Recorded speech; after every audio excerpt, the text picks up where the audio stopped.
Hey kids, this is Aaron from the podcast that wouldn't die, and Kevin and I use Zencastr. You think you're better than us, that you're using something else? You're wrong.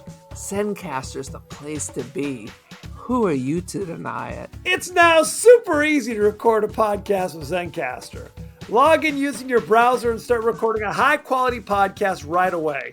Record studio-quality sound and up to 4K video with your guests. Go to zencastr.com/pricing and use our code DIEHARD and you'll get 30% off your first month of any Zencastr paid plan. We want you to have the same experiences we do for all our podcasting and content needs. It's time for you to share your story. Only a fool would give up a chance for a 30% discount.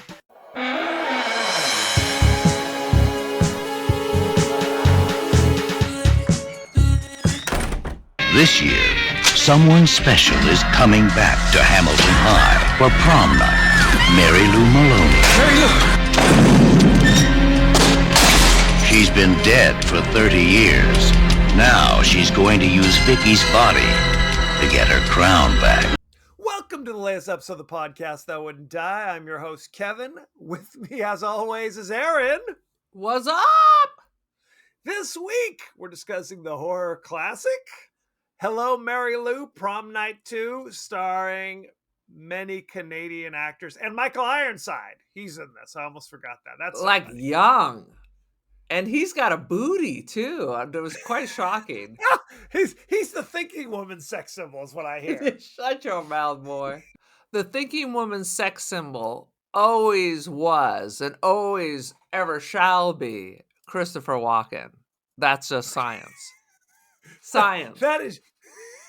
That is just science. I think we can all agree on that. Each week on the podcast that wouldn't die, we discuss guilty pleasures and forgotten classics of the horror and sci-fi genres with a comedic twist. Aaron, what's the latest?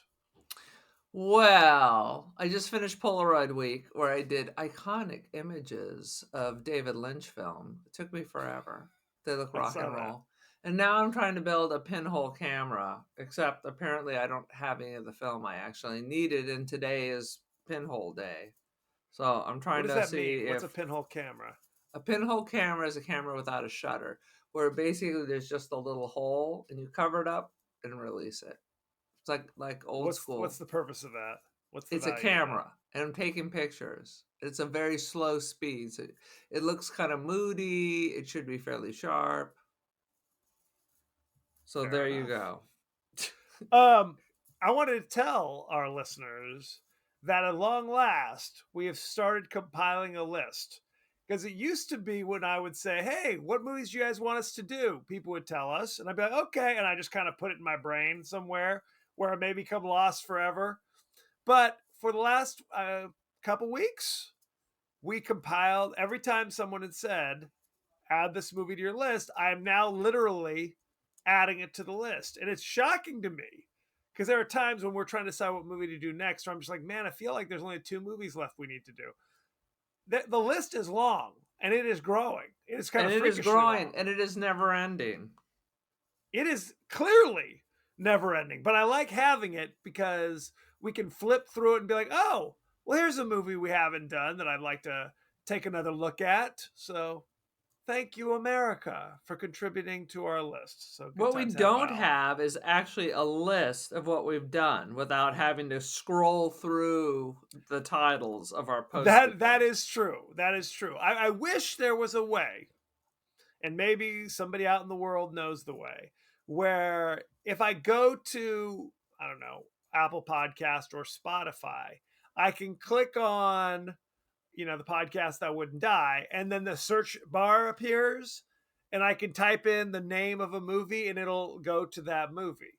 I don't think that exists, but if it does, that would be very helpful because you're right. I often have to scroll. Well, first of all, I think you scroll. I just kind of try to remember if we've already done a movie or not. And usually I'm pretty good. I've already forgotten. It's hopeless. You don't even know if you've seen the movie at this stage of the game. Don't know. It's a sad, sad situation. Aaron, I want you to know this is also a video podcast. So I just ordered this fucking film. Good Lord. This is a thing. I listen to a lot of podcasts, and the pet peeve I have is people who are eating while they're recording their podcast. They're having lunch, like it's during their lunch hour. They're having a snack. No, do not eat while you're recording. No, Record, that then is eat, or then eat weird. and record.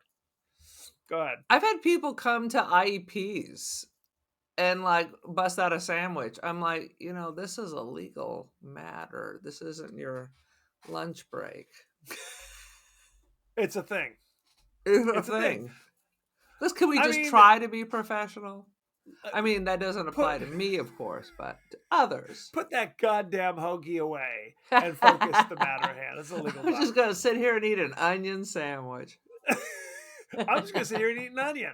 Why not? How you like them apples? It's an Arabian apple. Crunch. I remember being a little kid and I snuck out of bed and Dad was in the TV room watching TV, and I swear to God, he was eating a red onion like it was an apple. He was in there like late at night by himself. That's impossible. I don't believe that. It's for truth. A second. It's an Arabian apple. I heard that on Abbott and Costello. Well, let me tell you this story, since we're exposing all of Dad's secrets. When Dad would come home from work, what he liked to do is immediately disrobe, which I get. You want to get into your comfy clothes. But for Dad, his comfy clothes were just his white chonies. Yes. Just his bone white chonies. Because he refused to turn the air conditioning on. So let's just walk around like it's the scenes from Once Upon a Time in America. So I would come home from school. This is high school now. And I'd have friend or friends with me. And I'd open up that door, and it was a straight shot right into his bedroom, to his chair where he was sitting in his underwear eating cottage cheese. Watching the news. Watch the news. I had to shove people out the door, say, you know what? Party's over. Dude, go home. I will Dad see classic. You another day. Cottage cheese, salsa, corn chips. That's the cheapest, most Scotch by corn chips you could buy. And if Mom went out of town, it was a little hot sauce. And when Mom got out of town, he'd been like, buy a quart of malt liquor, because that was the only way. That I don't remember. Yeah. Oh my God. He'd go to Alpha Beta and get the Scotch by where it was a white and blue label, just said beer. That's back when it was okay to say that Scotch people were cheap. Beer is beer. Malt liquor is different. Was he having a generic beer, or was he having a generic malt liquor? Like our Uncle Frank, he was buying whatever was on sale. Oh, sweet Jesus. It was a hard life. I enjoyed a little malt liquor back in my youth. Get bit by the cobra. I get like a king cobra. Tall boy. Run a couple of movies. Get a pizza. Whoop, whoop. Now, Zima is technically a malt beverage as well. Yeah. Just so you know. I don't even know what that even means anymore. Like, what is a malt beverage? Some of the wine coolers, like that were sweet, were malt beverages. Isn't that like you'd buy you couldn't get the Spam, but it was like canned meat food product at the Walmart. Like you can't. Does that mean you can't say it's meat? You can't say it's food? Can't do it. You don't even know what a Zima is. It's against the law. Anywho, Aaron. Give us your 30-second synopsis of Hello, Mary Lou, Prom Night II. It is a classic 80s little slasher ditty. It is kind of like that crazy Nick Cage movie where you go back to the 50s. Are you talking about Peggy Sue Got Married? It was like Carrie... but with God, what is that movie? Nick Cage, it was the 50s. She goes back. Peggy Sue Got Married. Peggy Sue Got Married. Hello, yes. Mary Lou. Peggy Sue Got Married. Same movie. Unrelated. Same movie. Do you know I believe they exist in the universe. The only difference is one is a Carrie ripoff and one is time traveling. But did you know? Can you hear me, Aaron? Because I feel like I'm saying things and you're not responding in any way to them. Because I was talking, bro. Did you know Peggy Sue Got Married was a Francis Ford Coppola movie. I did know that. Which That's is why bizarre. you had Nick Coppola in it. Right. He almost got fired from that movie. Because he was a by his screwhead? uncle. No, because if you watch that movie, the entire time he's doing this weird voice. He always is doing a weird voice. What are you talking about? He's doing a strange voice, and Francis Ford was like, "What are you doing?" And he wouldn't stop doing the weird voice, so they almost fired him. I mean, over it. Would have been no loss to that film. It wasn't like he was really pivotal in the whole thing. It was a real half-ass kind of performance. It's weird. Francis Ford Coppola. You think of it like 70s era Francis Ford. You have like Patton, right into the Godfather movies, right into Apocalypse Now. Yeah. And then frickin' 10 years later, he's like, how about Peggy Sue Got Married? Yeah. What do you think Where's of that? coming from? Who the hell knows? I mean, So maybe he was stuck and he threw out a piece of trash to break his streak. Because when you're on that roll, everybody's waiting for your flop. So he's like, I'm just going to give it to you and then try to move on. I think he flopped my previously. nephew in for fun. He did, yeah. After Apocalypse Now, he had kind of a rough period where it was nothing but crapola. And then people would only hire him if he did Godfather 3 or something along those lines. Like Godfather versus Freddy, you know. Godfather versus Freddy. Dude, Bram Stoker's that Freddy. kind of sounds good, actually. No, it doesn't. That would. That does not sound good. I mean, Michael Corleone has a lot to be messing around in his head. Fair. So did you finish your 30-second synopsis, by the way, or did I just interrupt your nonsense? You know, I mean, it really doesn't make any sense. And sometime in the 50s, this girl got herself, who's a bee, gets herself all burned up. And now all of a sudden in the 80s, 30 years later, now her ghost is seeking to make out with Michael Ironside. The end. It is kind of a weird thing. Whenever they have these moments where it's like the place is haunted, but for 30 years, everything's been fine. And then for no reason at all, at this moment, it decides to kick in with the crazy haunting. No Is it because Michael Ironside just became the principal at this school? Is it because no one knows? Someone opened the trunk and someone touched her crown, and that gave her the rage. That freed her. Oh, well, maybe that makes sense. And why weren't all her shit be there anyway? Whose story?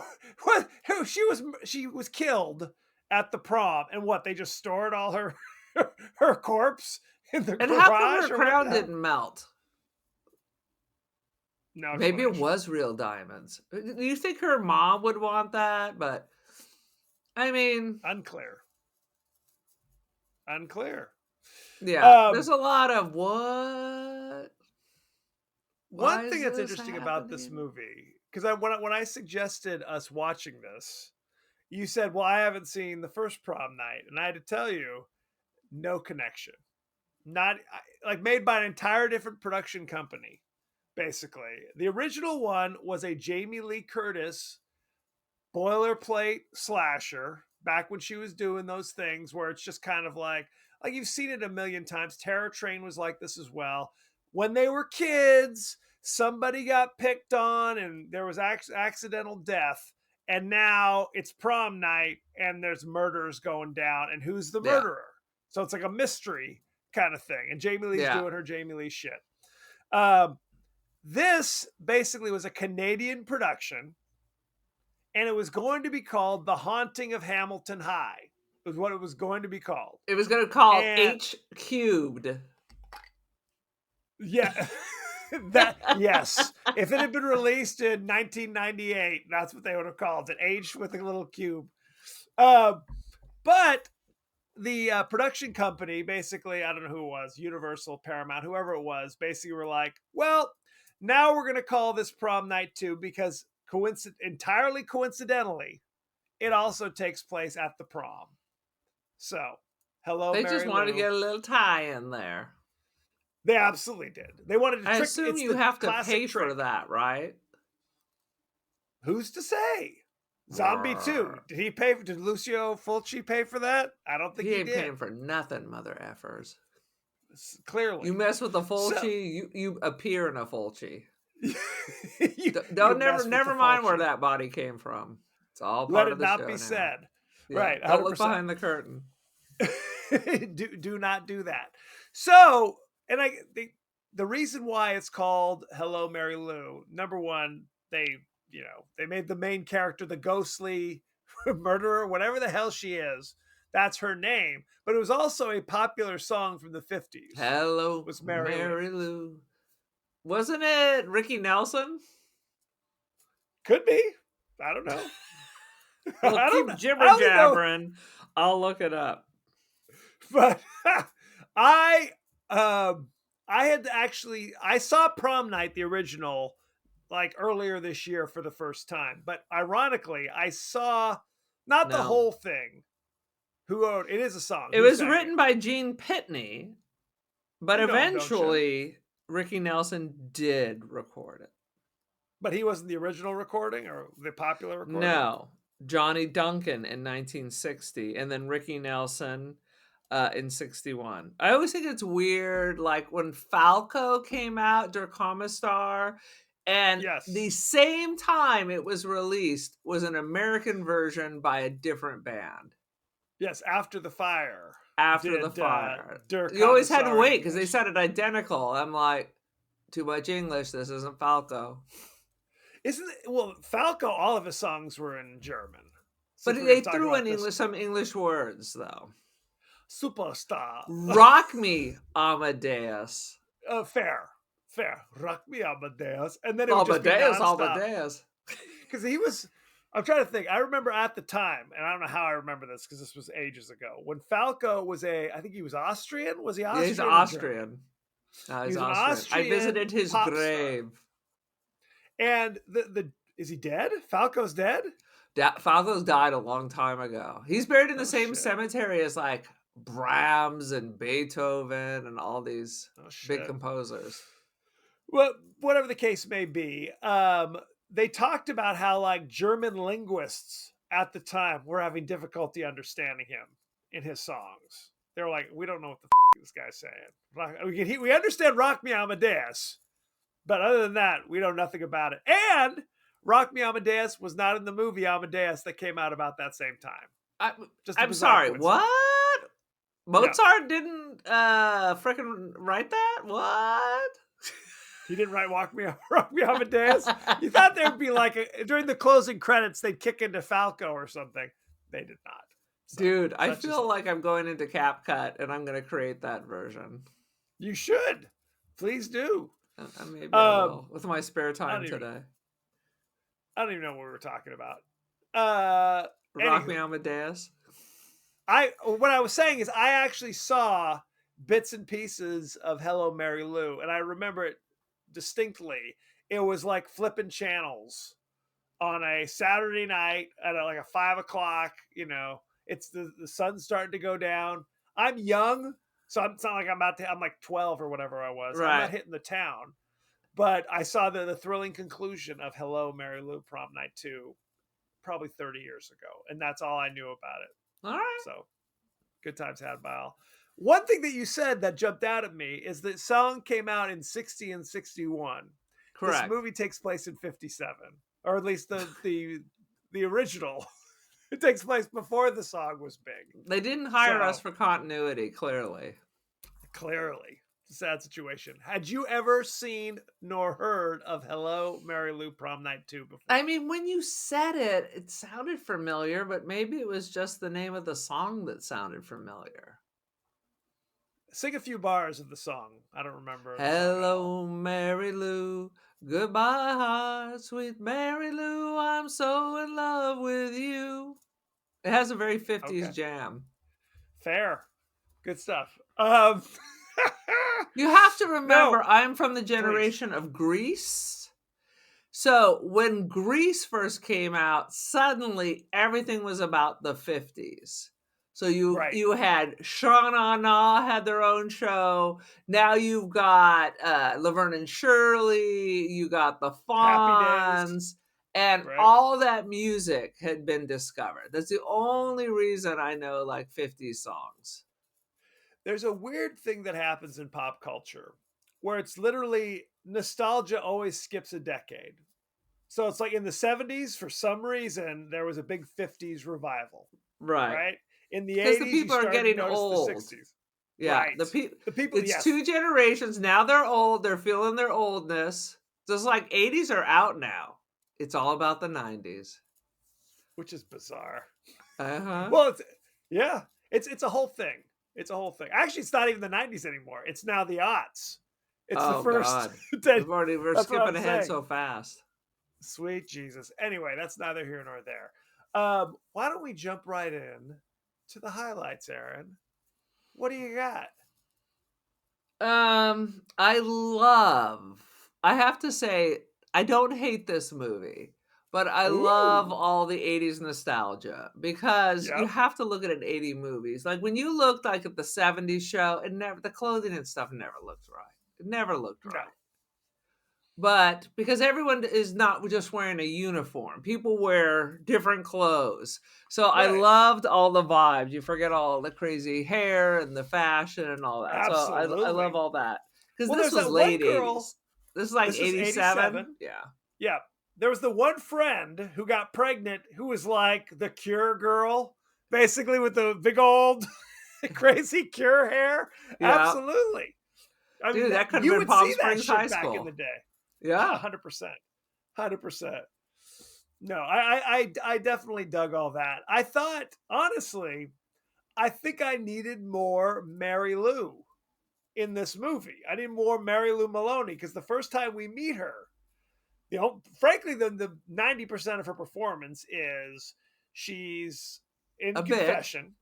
Yeah. Well, she's right in confession because like, there's a lot of Catholicism in this movie. Yeah. She's Freakish talking about amount of Catholicism, which really has yes, nothing to do with the story. They're no, it trying to doesn't. double down on this Carrie thing. Right. There's Carrie. It's yes. So this movie is a haunting movie, right? But it is kind of the backdrop of Carrie, where it's kind of like the nerdy girl becomes prom queen for some reason. Like But that's Mary really the Lou only was not connection. the nerdy girl. No, but that's in the 80s, it's the nerdy girl who becomes because she's Right. possessed by Mary Lou. But there's that. So she goes into confession and she's rattling off her list of sins, among which, like, yeah, I've a bunch of dudes. Like multiple men, multiple ages, multiple situations, priest. Yeah. I And hope I'm that's going to cool do with it you. as soon as I leave here. Well, she Just says nonstop. her bomb drop as she's leaving is when she says, and I loved every minute of it. Uh-huh. And then she writes, for a good time, call Mary Lou in the In the confessional. She's an icon. She was an icon. But yes, she was a ridiculous she was a ridiculous bitch is really what it was. Let's be honest. She was not You know. nice. I don't believe she had any friends, which is why she died the terrible death of having a stink bomb catch her dress on fire. Right. Well, she went to the dance with a nice guy, the young, really kind of a freakish doppelganger of Michael Ironside. I mean, Yeah. they found a dude who looked just like him, honestly. She goes to the dance with him, who's the nice guy, who she's clearly been cheating on all the goddamn time. Right. And while she's there, she hooks up with another, like literally goes behind the curtain to have sex with a totally different guy. They're drinking, they're doing all this shit. And he catches her, and she's just like, so what? Too bad. It doesn't matter who took you to the dance, it's who you go home with. Oh Was my kind of the God. iconic line. She was just did not give a good goddamn. Why didn't she just go with the guy?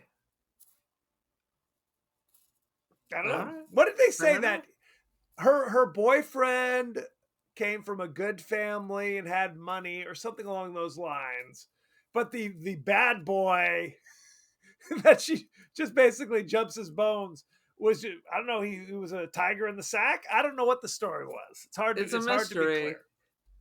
It's Clearly a had goddamn money to get to the prom.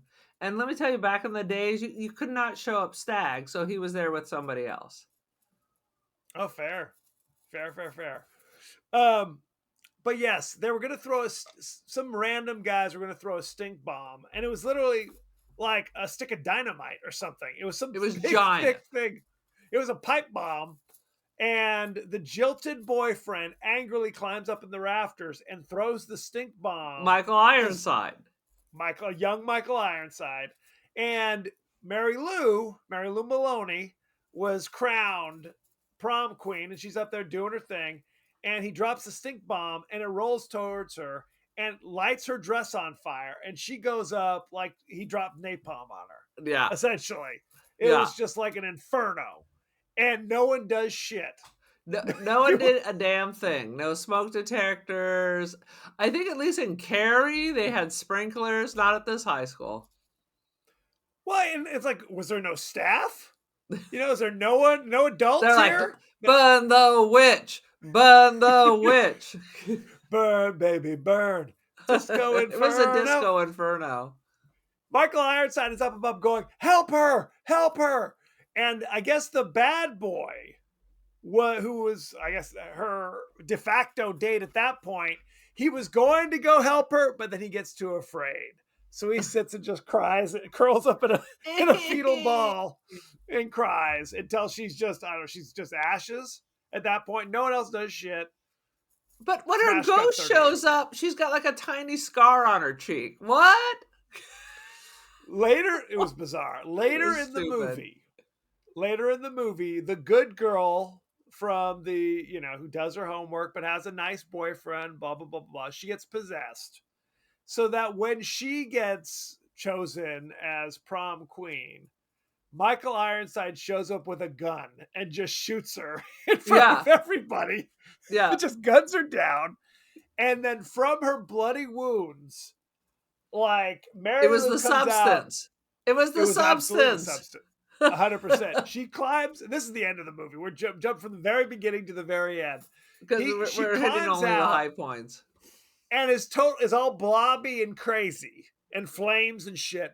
But gradually, mucusy, and gradually she turns back to relative normalcy. Like you said, it's now the real Mary Lou, not a crazy burnt blob creature with just a little something, just a little, a little zit on her chin. It was hard to be clear what the remnants of her horrible burning was.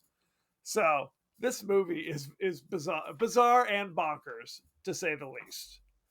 So what else you got, Aaron? Let's see here. I have all kinds of weird notes. Please. What does this mean? I didn't realize how old he was until I saw how young he was. Are we talking about Michael Ironside or what? Idea. I don't know.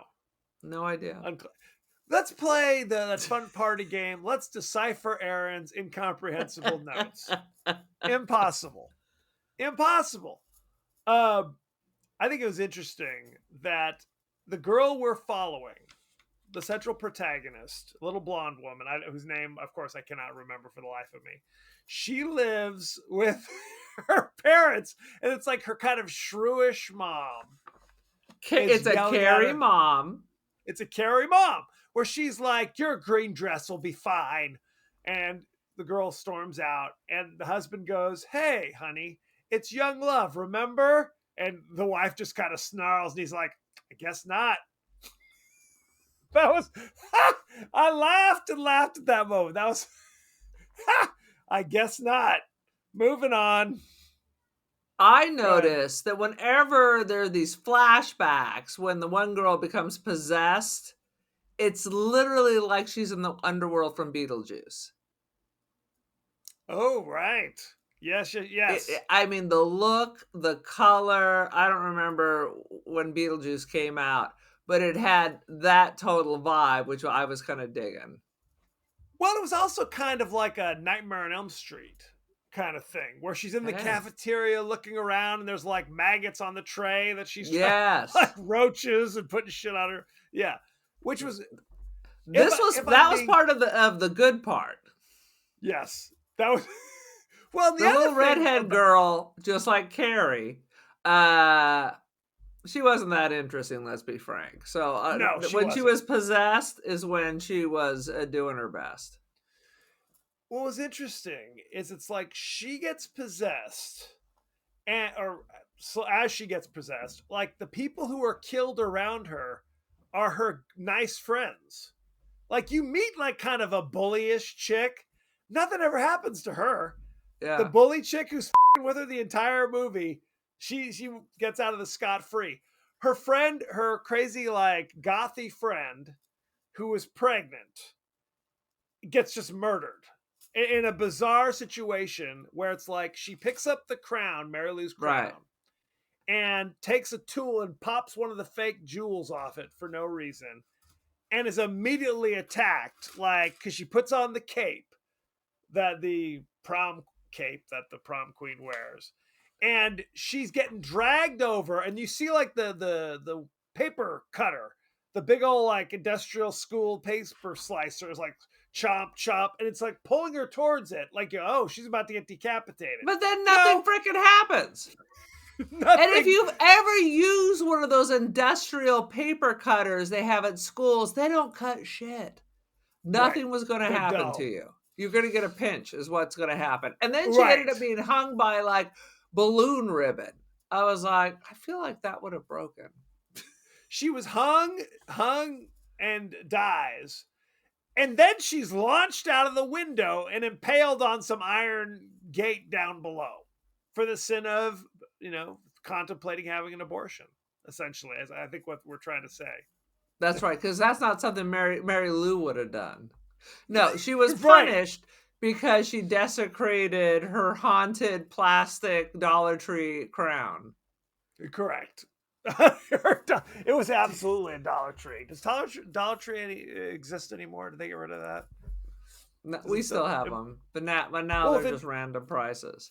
right, because of One inflation. complaint I have is the Please. weird choice of artwork in Redhead Girl's bedroom. First of all, there's a Yeah. life-size carousel horse, which doesn't seem cool for a high schooler. Then it's like all Picasso. I mean, there's the picture of Guernica. You want the horrors of the Spanish Civil War over your bed next to Yes, your I do.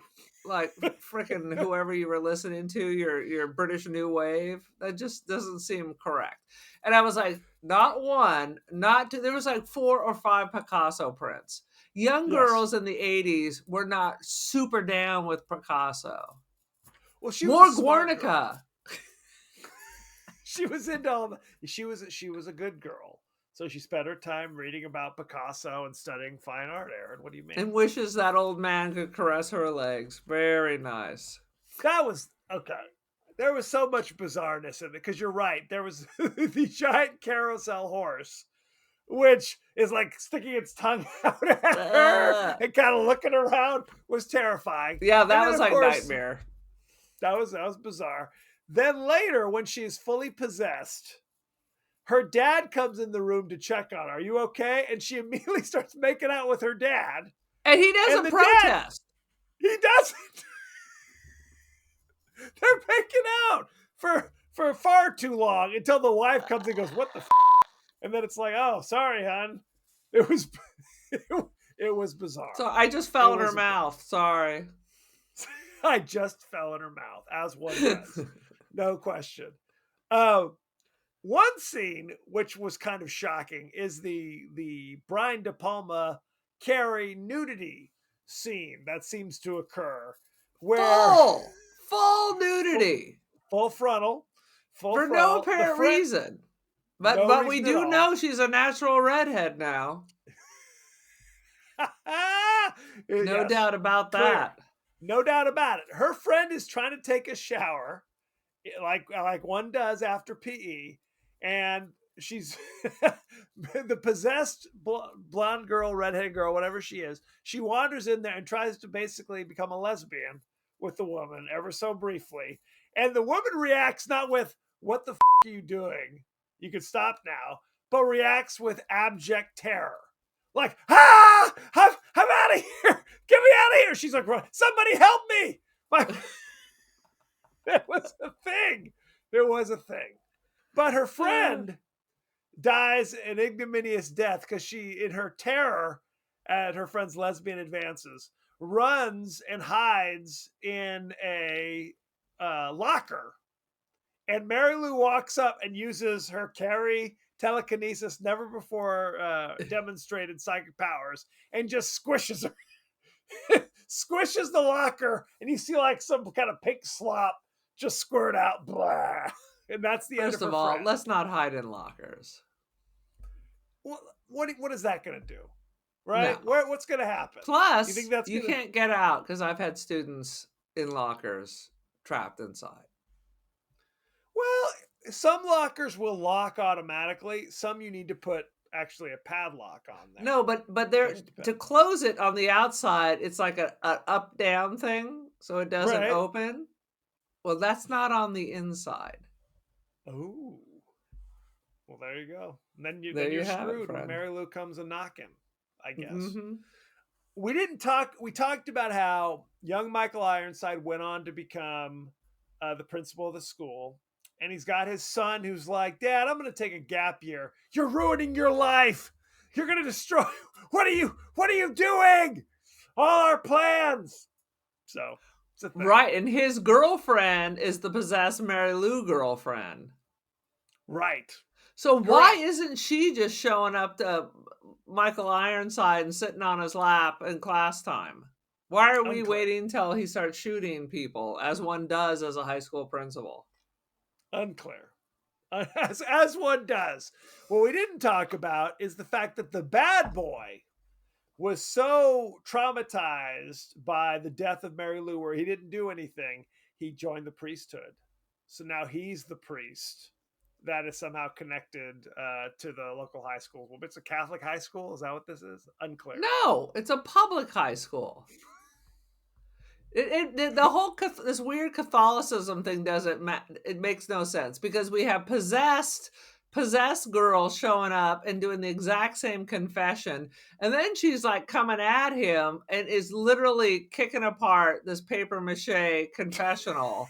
It was the shittiest thing I ever saw in my life. It was like balsam wood, 1 millimeter ply. Well, she was like the Hulk, just smashing through. The whole building explodes. Right, it's a thing. But it's unclear because these two guys who were rivals for Mary Lou's affection, basically that event defined their entire lives. Yes. So much so that they still like talk to each other like, oh man, I think this girl's possessed by Mary Lou. I think she's back. Remember that time at the prom where I burned her to death and you didn't do anything? Yeah, that sucked. Yeah, that was a bummer. Oh, sweet Jesus. So the ending of this movie was confusing to me, and I'm going to be honest, I was starting to fall asleep at this point. But maybe you can figure it out. The end of Mary Lou, yes, is she starts making out with Michael Ironside. This is regurgitated Mary Lou, the substance. Correct. Mary Lou.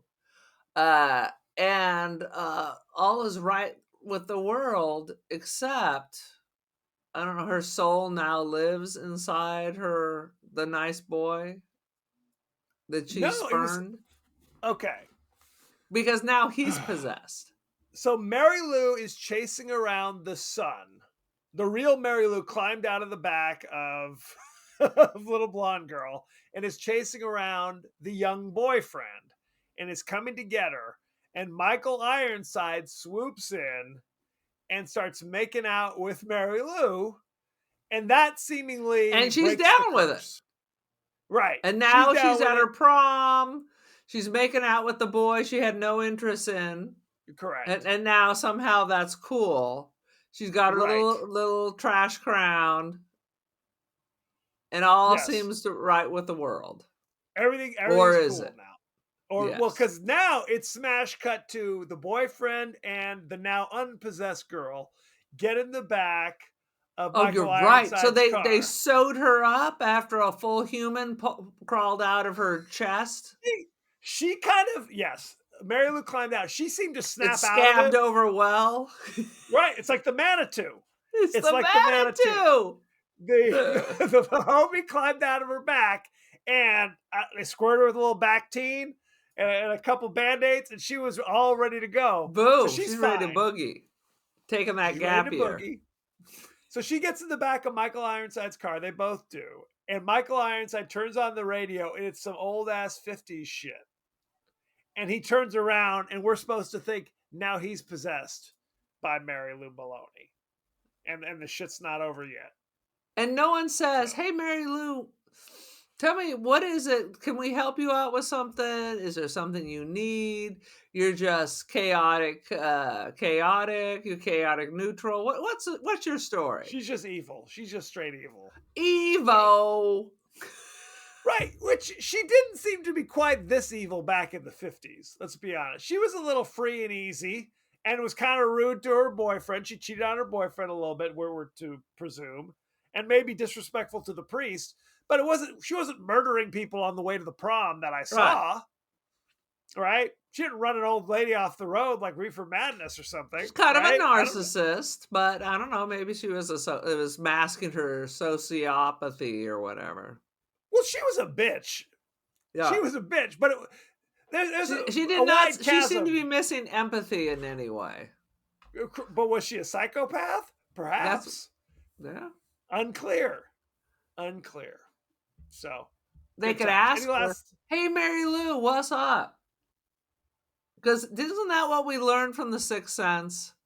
We're supposed to ask just ask what they want. What do they need?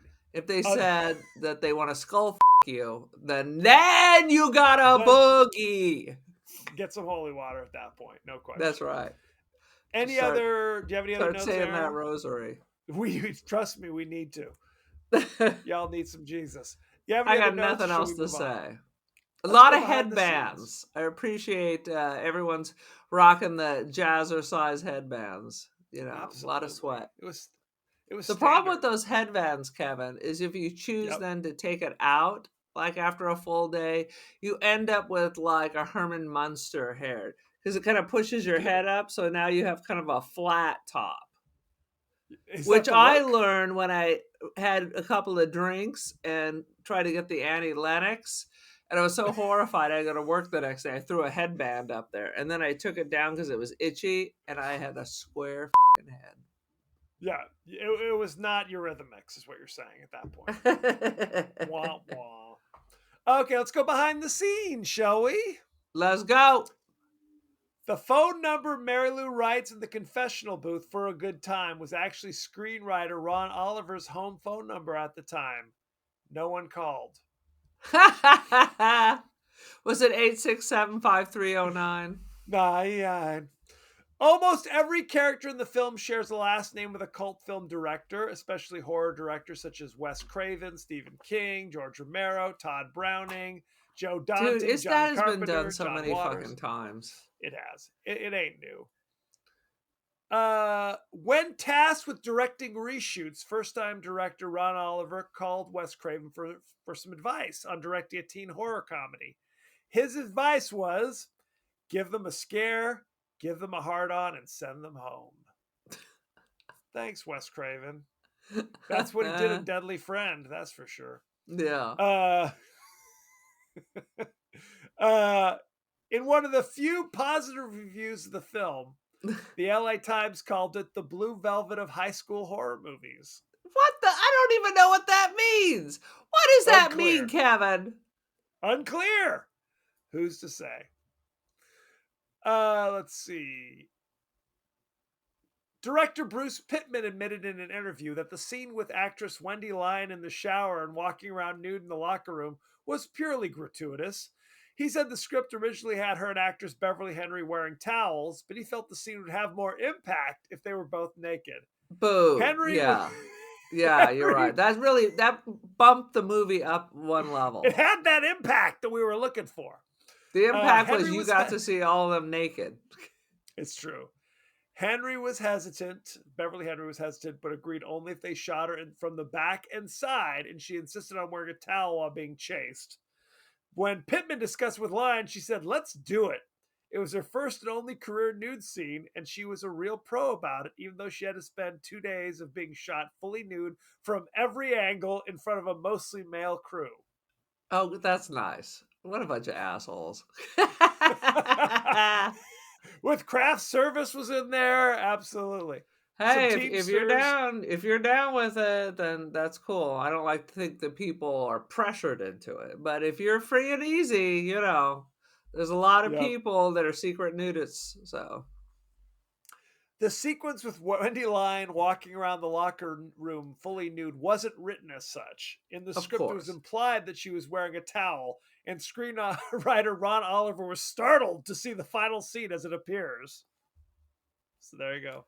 Didn't you just say the same thing twice? Nope. I did not. Did you? One was about the director directing it. The other was about the screenwriter going, "What the f***? Why are they all naked?" when he saw the final movie. Because it's the 80s. It's the 80s. Let's see. Kelly is drinking a Diet Pepsi in nearly every scene she appears. Oh my God. Well, at least it wasn't as noticeable as the Sly Stallone, Sandra Bullock sellout to Taco Bell. Let's see. Although not explicitly stated in the movie, Jess and Monica were also prom queen nominees along with Vicky and Kelly, hence why Mary Lou targets them. Well, I'm glad you pointed that out. That's important to moving the plot forward. Both Wendy Lyon, who played Vicky Carpenter, and Terry Hawks, who played Kelly Henenlotter, voiced characters for the English dub of Sailor Moon. How about that? How about that? The film draws inspiration from the Stephen King Carrie, in which Carrie White and Mary Lou Maloney are both prom queens, and both Carrie White and Mary Lou Maloney are both victims of cruel pranks on prom night. There you go. They're exactly the same movie. Otherwise, they're exactly the same characters. Shall we talk about the cast and crew? Let's go. It's all Canada's finest. It absolutely is. Let's see. Lisa Schrage, and I'm sure I'm butchering her name, played Mary Lou Maloney. You know her from such things as Hello, Mary Lou, Prom Night II. She was in one episode of the new Twilight Zone in 1988. She was in Food of the Gods 2 in 1989. Oh, that's one we haven't done. Food of the Gods 1. We have not. And one episode of The Sentinel in 1998. You know it, don't you? Let's see. Michael Ironside played Bill Nordham.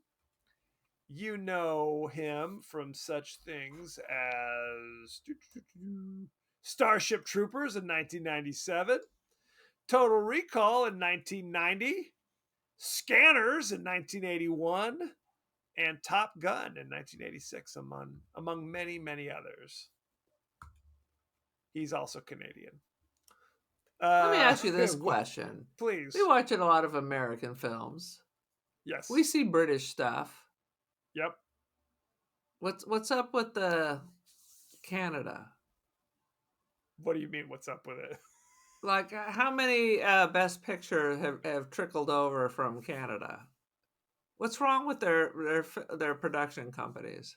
They do stuff. To answer your question, I do not know how many Best Picture. This is a good time for you to Google, because I will not do so. Let's see. Wendy Lyon played Vicky Carpenter. You know her from The Shape of Water in 2017. I hate that movie. She was in Regression in 2015. Hello, Mary Lou, Prom Night II in 1987. And Warehouse 13. She was in one episode. I'm unfamiliar with Warehouse 13. Let's see. Anybody else we want to know about from this movie? No. Okay. Let's go check out the rating, shall we? Wait a minute. This movie has 4 nominations for something. I have to see, since we're talking about nominations. What? The Avoriaz Fantastic Film Festival in 1988. Ooh, grand prize nominee.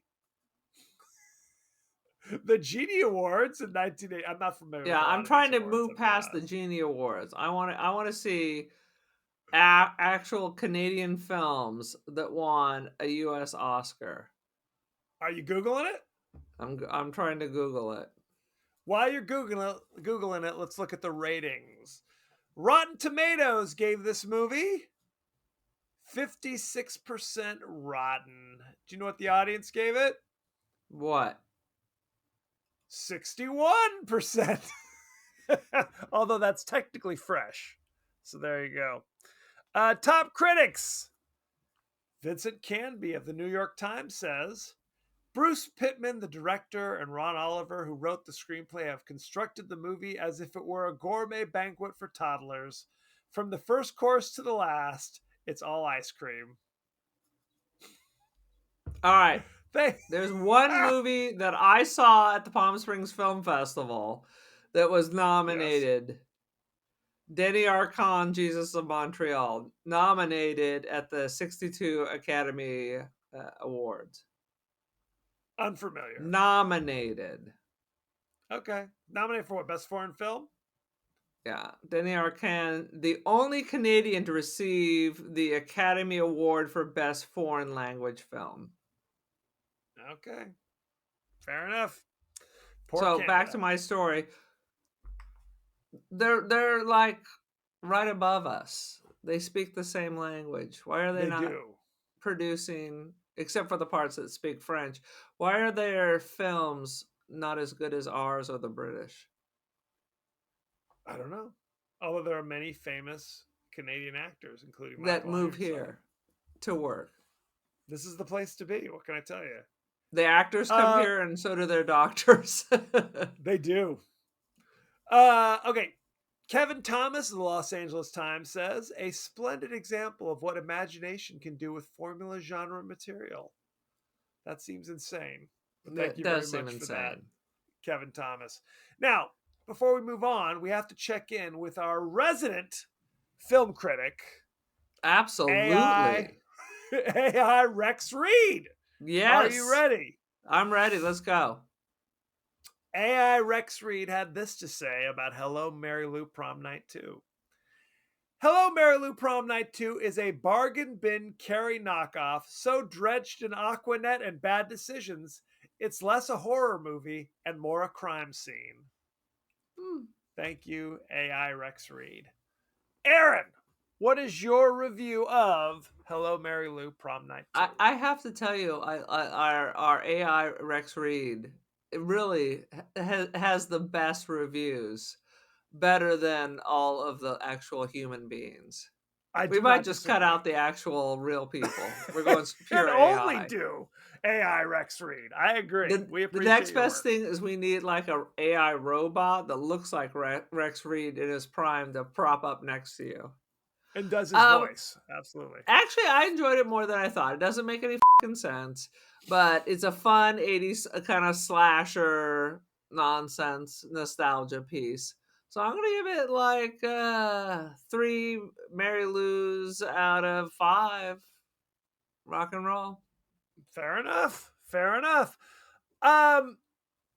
Honestly, I'm kind of torn because there are things that I enjoy about this movie quite a bit, and there are other parts that I just find boring, is all get out. Especially when you realize the movie, like, I like the character of Mary Lou Maloney, but we only see her very briefly, right? The rest of it, it's the other chick who's possessed, who honestly is not nearly as interesting in my mind. That's why they threw in the nudity, I think. They're like, we got to do something with this. That helped. Shut your mouth. I appreciated that effort. I think I'm gonna say the same thing as you. I'm gonna give it 3 out of 5. It's fine. It's not as good as I would have hoped. So, and I've seen it a few for me, times, it's not as bad as I thought. There you go. The intersection, right? So there you have it. Any last thoughts about Hello, Mary Lou Prom Night 2? I don't have any more thoughts about it, nor will I think about it in the future. Ever again. So, thank you very much. Go to our pages across social media. We are on Blue Sky, Threads, Instagram, TikTok. You can watch us on YouTube. Even right, you can stop what you're doing right now and watch us on YouTube if you were so inclined. You can also email us the podcast that would die at Gmail. Gmail. We are also on Apple Podcasts, Spotify, anywhere the finer podcasts are available. So don't forget to like, share, rate, and review. Won't you? Won't you please? Aaron, what is your social media situation? I'm on the Instagram. I am the Cult of Aaron. Join the cult. I have art on First Dibs and Artsy. And if you happen to pick up edition 11 of Analog Forever magazine, I think you can get it online. There's going to be a picture that I took in there. Weep, weep. Oh, very cool. So guys, check that out. Just that run out. to your newsstand, right? And No, we got to order it online. Have you noticed that at the grocery stores, there's no more magazines? There's only those like $15 kind of soft books. Oh, yeah, I know what you're talking about. You know what I mean? It used to be all these magazines. And even when I was down in San Diego, we went to look for magazines and they didn't have any. They had like the Globe and that kind of trash, but the Weekly World News. Yeah, even in the magazine section, it was like these very expensive kind of fake magazines. Print is dead, I guess. It's a sad situation. Too bad. As we always like to do, we like to share our friends and families' social media posts, reacting to things we've said and done. Aaron, what do we got? There was a homie on the TikTok who was arguing with me whether Cannibal Holocaust is found footage. He kept saying it is not. I'm like, literally, they pull a canister of film out of an old, crusty dead man's hand. And that's where all the atrocities are. So while the entire film is not found footage, there is, in fact, it is still a found footage film. And someone also tried to argue with me that Blair Witch came first. Same person, whose name I don't recall. Didn't make any goddamn sense. Well, that is obviously wrong. I also had people argue that what is it, Green Inferno? Yep, is a better film, but that's the Eli Roth one, right? That's correct. Yeah, so yes. I'll never know. No, I guess, look, Cannibal Holocaust definitely has a found footage element. Yes. So my question is, does it have to be just the found footage to qualify as a found footage film? I don't think so. I think so. I mean, literally, they had all the elements, like they're trying to be a documentary and they're interviewing the family members who have very bizarre and strange comments about their missing loved ones, but right. That's all. I mean, it's a ridiculous film, and it's disgusting and disturbing. But there you have it. It is found footage. So next week we're discussing the newer classic, The Heretic, starring Hugh Grant and others. How do you watch The Heretic? This is an important question. The easiest I think I saw it on Max, wasn't it? Isn't it interesting? It's not correct. HBO anymore. It's Max, which reminds me of Cinemax. That's why. When I say HBO now, people are like, I don't have HBO. Can I watch it on Max? Yes, because it was HBO Max. The app. It was HBO. For a while there. It was home box office. Then it was HBO. Then it was HBO Max. Now it's just Max. What's next? It could be anything. Teddy. It's going to be called Teddy. So the easiest way to watch it is on Max if you have it. If you don't, you can rent it for $4.99 on Amazon Prime, Apple TV, Fandango at Home, Plex. So check that out. Send in your favorite scenes, favorite quotes, comments, and questions, and we may talk about it on the show. We may. So no promises though. I'm not going to promise anything, but it's a possibility. So thank you very much, and be well. Be well, my friends.